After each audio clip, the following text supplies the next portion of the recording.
La capitulation. Est-ce qu'il est encore envisageable que l'Ukraine sorte de cette guerre sans perdre un seul territoire?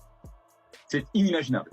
Malheureusement pour les Ukrainiens. Pourquoi? Parce que le rapport de force, dont vous parliez tout à l'heure à juste titre, sur le plan tactique, vous ne pouvez pas ne pas considérer que la Russie n'a pas croqué une partie, n'occupe pas une partie du territoire ukrainien, sans parler même d'ailleurs de la Crimée qui a déjà été annexée en 2014. Donc non, ce n'est pas possible. Néanmoins, Volodymyr Zelensky va un peu plus loin. La Russie pourrait être autorisée à conserver une partie du territoire qu'elle a déjà pris. Cela signifierait geler la ligne de front là où elle se trouve et donner à la Russie le contrôle de facto du territoire qu'elle occupe déjà, Louhansk, Donetsk, Zaporijia, Kherson et la Crimée.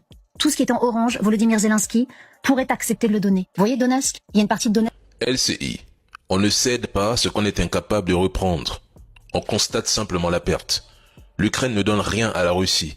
Elle officialise un fait accompli imposé par la force, la stratégie de la supériorité logistique. C'est en réalité une reconnaissance forcée d'une défaite déjà actée sur le terrain. Les ressources militaires sont épuisées, l'économie est sous perfusion occidentale, l'Occident est affaibli, la démographie est saignée à blanc. Face à la Russie qui, elle, dicte le rythme, l'Ukraine ne choisit pas. Elle obéit et n'a même pas le choix. On pourrait presque dire que certains parrains de l'Ukraine, ceux qui l'armaient, finançaient et l'encourageaient à tenir coûte que coûte, savaient depuis le départ qu'elle ne pourrait pas récupérer ses terres. Leur véritable objectif n'était pas la victoire ukrainienne, mais l'affaiblissement mutuel Russie-Europe pour ensuite négocier avec Moscou sur d'autres dossiers. Kiev n'est pas en train de céder.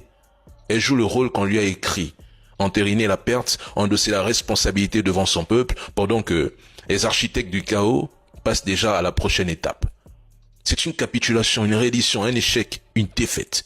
Placez les mots dans leur contexte. Si l'Ukraine décide de céder, alors qu'elle poursuive la guerre, qu'elle ne cède rien, mais cette fois sans l'aide américaine. Nous on veut voir jusqu'où l'Ukraine peut aller toute seule. En 2022, 45 pays l'ont aidé à tenir pendant 3 ans. Seul, nous voulons voir combien de jours l'Ukraine traînera. C'est tout.